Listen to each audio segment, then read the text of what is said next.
Bonjour à toutes et à tous et bienvenue dans votre émission de rendez-vous. Nous allons parler cette semaine de rando, nature et terroir à Remiremont, de modélisme à Thaon-les-Vosges et enfin d'artisanat d'art à la Bresse. Nos invités de la semaine sont Théo Seller, bonjour. Bonjour. Vous êtes le président du comité des fêtes de Remiremont et vous allez nous parler donc de la seconde édition de la balade du terroir que votre comité des fêtes organise ce dimanche 14 mai au départ du plan d'eau de Remiremont. Raoul Noël, bonjour. Vous êtes le président du club de modélisme Thaon Bateau Modèle et vous allez nous parler du salon du modélisme. C'est également ce week-end, samedi 13 et dimanche 14 mai, à la Rotonde de Thaon. Et enfin, Alexandrine Ducret, bonjour. Bonjour. Vous êtes l'adjointe au maire de la Bresse en charge de la culture pour nous parler, non pas du Festival international de sculpture, mais de la première grosse édition, on va se détailler ça, du salon d'artisanat d'art du jeudi 18 au dimanche 21 mai. Donc à la Bresse, bien évidemment. À tout à l'heure, Madame Ducret. Théo Seller, bonjour, rebonjour, président donc, du comité des fêtes de Remiremont. Seconde édition, on va tout de suite voir l'image, l'affiche. Seconde édition d'un événement que votre nouveau comité des fêtes organise, à savoir la balade du terroir, dimanche 14 mai, au départ du plan d'eau de Remiremont. De quoi s'agit-il exactement ? Eh bien, écoutez, il s'agit d'un parcours qui allie à la fois la ville et puis la forêt, d'un parcours de 10 km qui permet en fait de découvrir Remiremont différemment, donc avec la marche et la dégustation. Alors, pour nous en dire un petit peu plus, quels 10 km vous l'avez dit, vous allez en ville et dans la forêt autour, alors oui, vers quel secteur ? Tout à fait. Eh bien, écoutez, le départ donc, de cette balade du terroir se fera sur le village de Parc, qui lui-même est situé au plan d'eau de Remiremont. Ouais. Et puis ensuite, les participants vont parcourir les 10 km en passant par la forêt, avec un premier arrêt ravitaillement qui sera situé à la brasserie de la Marie-Thérèse. Donc les participants pourront visiter la brasserie, découvrir le processus de fabrication de la bière. Et puis c'est à cet endroit qu'ils pourront déguster donc, un assortiment bière et puis charcuterie. Et puis ensuite, ils reprennent donc le chemin en direction du fort du Parmont, donc deuxième arrêt dégustation. Okay. Et là, donc, il sera proposé la dégustation donc, d'un assortiment vin et fromage. Avec donc la vue sur la ville, puisque le fort du Parmont se situe un point culminant de Remiremont. Et puis ensuite, retour au village de Parc, au plan d'eau, avec l'arrêt dégustation final, donc qui est destiné là à la dégustation sucrée avec un pétillant. Voilà. Ça veut dire une petite balade, une petite rando de combien de temps ? Une randonnée, alors... Ça dépend, le rythme de marche bien sûr, et puis le temps qu'on va passer à la dégustation et aux visites. mais voilà, on va partir sur 2 heures, 2 heures et demie de temps. Ok, c'est une seconde édition, je l'ai dit en introduction. Quid de la première ? Vous aviez eu du monde, donc c'était l'année dernière, en 2022. Tout à fait, c'était le 26 juin. Alors c'était la mise en place de ce nouvel événement sur Remiremont. On avait eu du monde, mais on n'avait pas eu le soleil malheureusement. Et donc cette année, on l'a commandé. Et voilà, on a ajouté aussi un nouvel arrêt de dégustation. Donc voilà les petits changements. À savoir, quelle est la nouveauté par rapport à l'année dernière ? Eh bien, c'est le deuxième arrêt destiné au salé. Voilà. L'année dernière, il y avait un seul arrêt et maintenant, on en a 3 au total. Ok, le deuxième, c'est-à-dire au fort du Parmont. C'est ça. Ok, on est d'accord que le troisième arrêt, c'est le retour au plan d'eau. Au village de Parc, c'est ça. Ok. Allez, donc voilà, cette seconde édition de la balade du terroir. Entrée libre, évidemment. Bien sûr. Dégustation, il y a quelque chose de payant ? Non, pas du tout ? Si, 10 euros. La participation, pardon, effectivement. Alors, le départ est libre, lui, entre 10h30 et 15h30. Ouais. Mais la participation est payante, 10 euros par personne sur la billetterie de l'association. Ouais. Ok, bon, ça reste, somme toute, très raisonnable. On regarde... des dégustations que vous allez proposer donc à 2 reprises. Donc seconde édition de la balade du terroir, 3 arrêts dégustation et boissons avec donc 10 km de marche. Ça se passe le dimanche 14 mai à Remiremont au départ du plan d'eau. On profite de cette occasion pour parler de ce comité des fêtes, donc tout jeune président du comité des fêtes de Remiremont, de ce nouveau comité des fêtes de Remiremont. Vous êtes vous-même conseiller municipal à Saint-Nabord. C'est ça, oui, tout à fait. Voilà, très impliqué dans la vie associative locale du côté du Remiremont, de Remiremont. Ce comité des fêtes, quelle ambition vous avez ? L'ambition déjà de faire rayonner la commune et puis ensuite de proposer des événements pour répondre aux attentes de tous les âges. C'est l'un de nos objectifs principaux. C'est la première édition donc, de la balade du terroir, c'était l'année dernière. Qu'est-ce que vous avez d'autre dans les cartons pour cette saison? Eh bien, cette année, on apporte une fois encore un nouvel événement à Remiremont, donc, qui est en fait la balade du terroir, qui se déroulera le 8 octobre. Donc, donc une seconde balade de l'année. Oui, tout à fait. Ouais. Ok. Et d'autres événements aussi? Oui, bien sûr, la course de caisse à savon le 8 octobre. Ah, non, vous avez parlé de balade, vous avez dit balade, si je me permets. C'est pour ça que je ne comprenais pas. Bien sûr.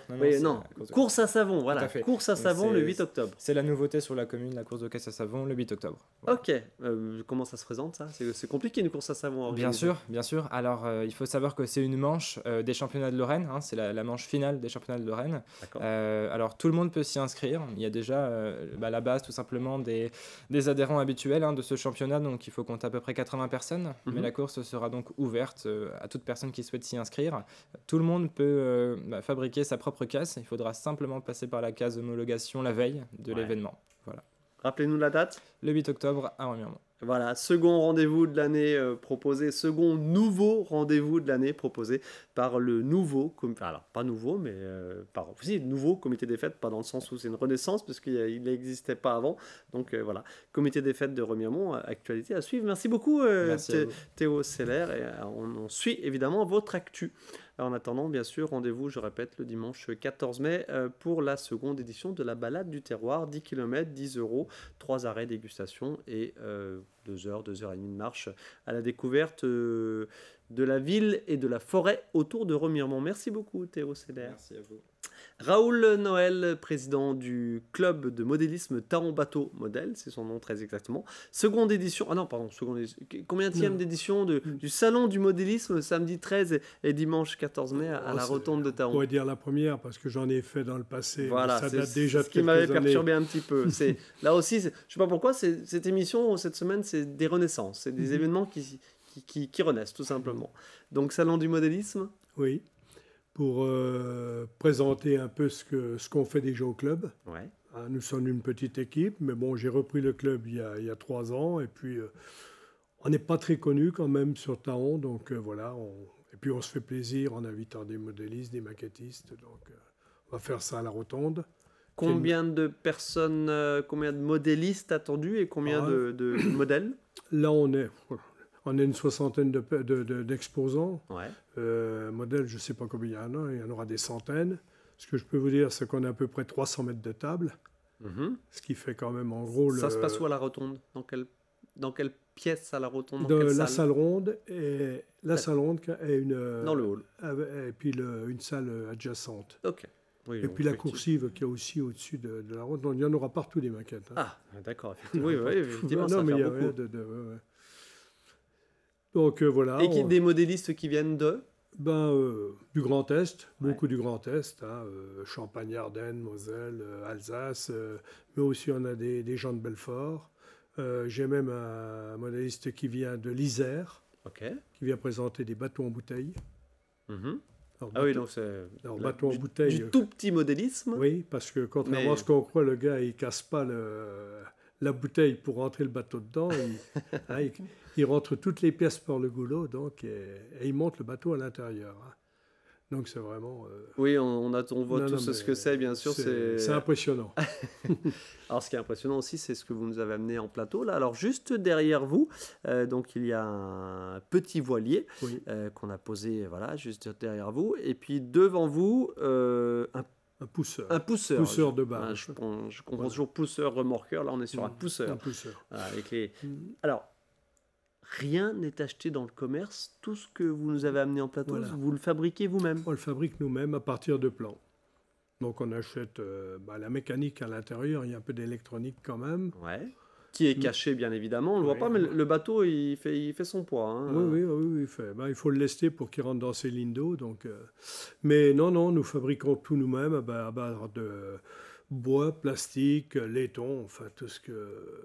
Moi, personnellement, je travaille beaucoup le plastique. Les coques sont en bois, mais toutes les superstructures, moi, je les fais avec de la feuille plastique. De la feuille plastique? Oui, de la feuille plastique de différentes épaisseurs. Et... qui est intéressant parce que ça donne un plus beau fini que le bois. Mais bon, ça, c'est chacun chacun fait un peu comme il veut. Puis c'est plus léger peut-être, non? Le poids. Oui, pour des superstructures, ça peut être intéressant, oui. Ok. Donc, vous étiez déjà venu sur ce plateau il y a très très longtemps et vous aviez amené une maquette de... Oui, le cuirassier Richelieu de 2,50 m de long. 2,50 m, que je vais peut-être présenter là à temps si j'ai le temps de la préparer, parce que c'est vrai que l'organisation prend pas mal de temps. Donc, mais... combien de temps de travail pour le poussoir qui est devant vous là? On fait ça en une année, comme le voilier derrière, ça se fait en une année. Et c'est En une année? Oui, une année en travaillant les week-ends, un peu le... D'accord. Enfin, moi, je fais des maquettes. Ça représente combien d'heures de travail alors? Pardon, ça. Je sais pas trop. La question de base qui est un petit peu difficile, je sais, mais c'est difficile parce que suivant la personne qui travaille, si elle travaille vite, moi je sais que je suis pointilleux, donc ça m'arrive. Et moi aussi, il faut recommencer une pièce plusieurs fois, je la recommence, donc ça prend du temps. Alors grosso modo, pour le pousseur. Oh, je sais pas. À la louche. Une centaine d'heures. Une centaine d'heures de travail. Mais comment quelles sont vos sources d'inspiration? Vous êtes plutôt branché bateau. Bateau, nous c'est bateau. Bah, les sources d'inspiration, c'est les plans. Donc on achète des plans dans le commerce. Et puis, ce qui est intéressant, c'est déjà de comprendre le plan, de pouvoir l'utiliser après pour construire les pièces. Qui est pas... Bon, ça c'est une maquette qui est facile à faire, hein. Mais comme le cuirassé Richelieu, c'est très très compliqué, donc c'est pas toujours évident. Mais bon, on prend son temps et puis on y arrive. Qu'est-ce qui vous motive? Qu'est-ce qui vous passionne dans cette activité, dans ce loisir? Moi, j'ai toujours été passionné par les bateaux. J'ai fait mon service militaire dans la marine d'ailleurs. Donc, et puis, le bateau, oui, certains c'est les avions, d'autres c'est les voitures. Nous, c'est les bateaux. Bon, ce qui est intéressant, c'est qu'on peut naviguer aussi sur... Notamment, on va naviguer au domaine des lacs à Taon. Pas l'été, parce qu'avec les baigneurs, on les laisse tranquilles. Mais bon, tout le reste de l'année, on peut naviguer. Donc, puis on se retrouve entre nous aussi pour faire des manifestations, aussi bien sur plan d'eau que dans des salles d'exposition, comme on va faire là. D'accord. Oui, parce qu'évidemment, on ne peut pas montrer en image parce qu'il faudrait tout ouvrir, mais à l'intérieur, il y a tout un mécanisme. Il y a toute une mécanique. Pour le gouvernail, l'hélice, un petit peu d'électronique pour faire tourner 2-3 pièces comme le radar sur le toit. La cheminée qui fume, là, c'est tout du petit détail, mais qui donne un réalisme à la maquette. Oui, tout à fait. Et puis le voilier derrière vous, évidemment... vous avez, ça marche tout sur des cordes qui se tendent ou qui se détendent, des bouts, comme on dit dans la voile. Oui, parce que le voilier ne marche qu'avec le vent. Ah oui. Donc on respecte Voilà. Donc, et s'il reste en plan, justement au milieu du plan d'eau, vous allez chercher avec le poussoir. Oui, ou alors on attend que le vent revienne. Ça peut des fois durer longtemps. Ok. Allez, écoutez, Salon du modélisme, c'est la première édition, même si on a donc compris qu'il y en avait déjà eu précédemment il y a assez longtemps. Si ça marche, c'est un événement que vous comptez pérenniser dans le temps? Oui, mais pas dans l'immédiat, parce qu'en maquette, on n'a pas le temps de se renouveler rapidement. D'accord. Donc peut-être d'ici 2-3 ans, une autre... oui. Okay. Une autre édition, peut-être. Oui. Les Vosges sont une terre de modélisme, de modélistes? Ah oui, de toutes sortes. Hein, oui. Il y a pas mal de clubs d'avions. Bateaux, on n'est que 2. Il y a nous à Contrexéville. Ouais. Mais il y a un club d'avions à Vanier. Il y a des voitures à Golbet, les voitures radiocommandées que tout le monde connaît. Il y a, avec une piste. On est pas mal. Le problème, c'est qu'on est beaucoup d'anciens. On a du mal à recruter des jeunes parce que les jeunes, ils sont plus trop patients. Ils ne savent plus trop bricoler. Il y a d'autres loisirs. Donc on essaie d'en former, mais c'est pas évident de les retenir, quoi. Alors, l'appel est lancé. Voilà. Autant si certains veulent venir, il n'y a aucun souci. On leur apprendra des petites choses. Ok, écoutez, l'appel est lancé. Salon du modélisme, donc ce samedi 13 et dimanche 14 mai à la Rotonde de Thaon-les-Vosges. Et vous l'avez entendu, avec plusieurs centaines de modèles qui seront exposés. Si vous investissez toute la Rotonde, ça veut bien dire effectivement qu'il y aura un paquet de choses à voir. On aura un gros cuirassé japonais qui fait 3,70 m de long. Donc je ne sais pas si vous voyez un peu la bête, mais c'est... Il y aura des belles choses à voir. Puis il y aura du train, il y aura un peu de tout, il y aura du cirque, on a même un exposant qui est avec des Lego. C'est pas tout à fait du modélisme, mais bon, ça mais vous peut l'acceptez. faire partie, voilà. Okay. Donc il y aura un peu de tout. Il y en a pour tous les goûts. Merci beaucoup Raoul Noël, le président donc, du club Taon Bateau Modèle, pour cette renaissance du salon du modélisme. Et si je peux me permettre, avec une entrée qu'on fait à 2 € pour que un maximum de personnes puissent venir voir ça, que ça soit accessible à tout le monde. Vous avez bien fait de le préciser, effectivement. Merci beaucoup Raoul Noël. Alexandrine Ducret, adjointe au maire de la Bresse en charge de la culture, pour la première grosse édition, on va expliquer ça, du salon d'artisanat d'art du jeudi 18 au dimanche 21 mai, c'est toute la journée, de 10h à 18h. Pourquoi on dit première vraie édition? Parce que... Oui, parce que pendant le festival de sculpture, des artisans d'art étaient déjà présents, et leur présence a beaucoup plu au public, en sachant que le festival de sculpture passe en biennale, donc il aura lieu toutes les années paires. Et les années impaires, nous souhaitons pérenniser ce premier salon de l'artisanat d'art. Alors, salon de l'artisanat d'art avec, bien sûr, l'exigence qu'on vous connaît à la Bresse, dans le sens où on sait évidemment l'exigence que vous aviez, que vous allez continuer à avoir évidemment dans le choix des sculpteurs venus du monde entier pour participer donc, au Festival international de sculpture Camille Claudel. Voilà. Vous n'avez pas l'ambition d'en faire un salon d'artisanat d'art comme on en voit beaucoup. Là, vous avez trié sur le volet, si je peux me permettre. Oui, ils sont triés sur le volet. Et d'ailleurs, ils ont été sélectionnés également par un organisme officiel qui sélectionne les artisans d'art. Ouais. Et tous les artisans qui sont là ont été homologués. Donc nous avons... En collaboration avec la région Grand Est, hein, c'est ça? Oui, c'est ça, vous avez, tout à fait. Qui vous ont aidé. C'est une cellule qui établit la liste des artisans d'art et qui a d'ailleurs proposé des candidatures. Ce qui veut dire concrètement quel artisanat d'art allez-vous proposer? Toutes sortes. Donc il y a toutes sortes de pratiques. Il y a plus de 20 artisans d'art qui seront présents, avec des pratiques tout à fait différentes les uns des autres. Et entre autres, on a le meilleur ouvrier de France en marqueterie, qui était déjà là l'année dernière et qui avait fait des œuvres magnifiques. Donc c'est vraiment à voir. Et combien d'exposants en tout? Il y en aura 20 pour un premier salon. Ouais. Alors, vous nous avez mis l'eau un tout petit peu à la bouche tout à l'heure en disant que, pour la première fois, le Festival international de sculpture Camille Claudel n'aura pas lieu puisque vous le passez en biennale. En biennale. Pourquoi? Parce que c'est très lourd à porter, c'est un travail d'une année complète, il y a énormément de travail pour la sélection des sculpteurs. Il faut savoir qu'il y a 90 dossiers à examiner. On en prend 15, donc vous imaginez le temps que l'on passe déjà à faire la sélection. C'est un budget aussi? C'est également un budget. Parce qu'évidemment, tous les sculpteurs sont invités, défrayés. Voilà, ils sont défrayés, hébergés par les habitants. Et il faut savoir que c'est quasiment la commune qui porte le festival de sculpture. Nous avons des aides de la région, du département et de la SAIF, donc mais la quasi-totalité est portée par la commune, donc dans les 36 000 € pour l'année. Donc, pour la première fois, pas d'édition 2023 de ce festival. Vous donnez rendez-vous en 2024. La semaine de l'Ascension également. Ok. Retour sur le salon d'artisanat d'art, puisque vous avez aussi imaginé des animations autour évidemment de ce salon.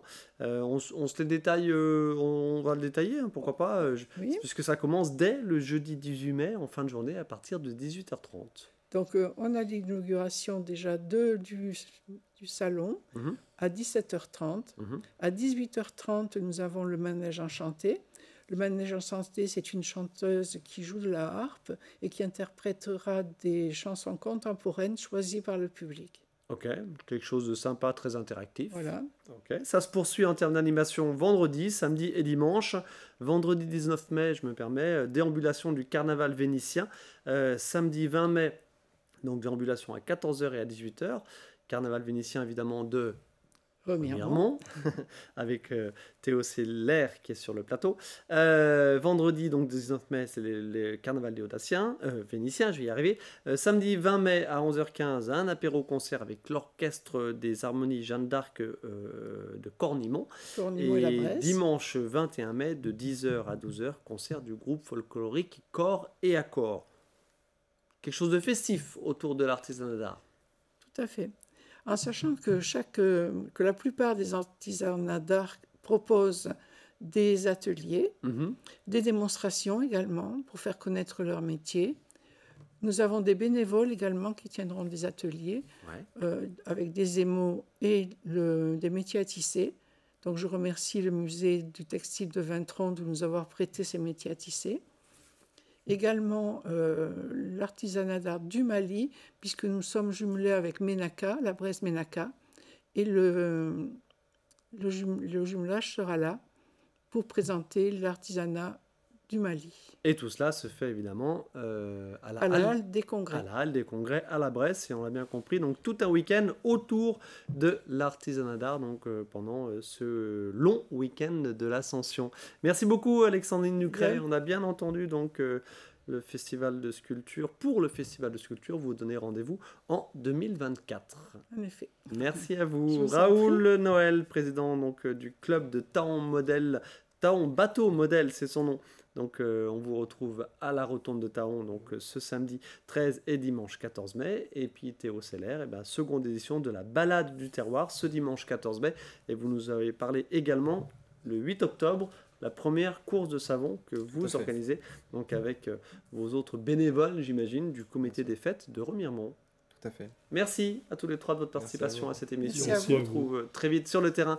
Merci à vous de votre attention et à la semaine prochaine pour une nouvelle émission.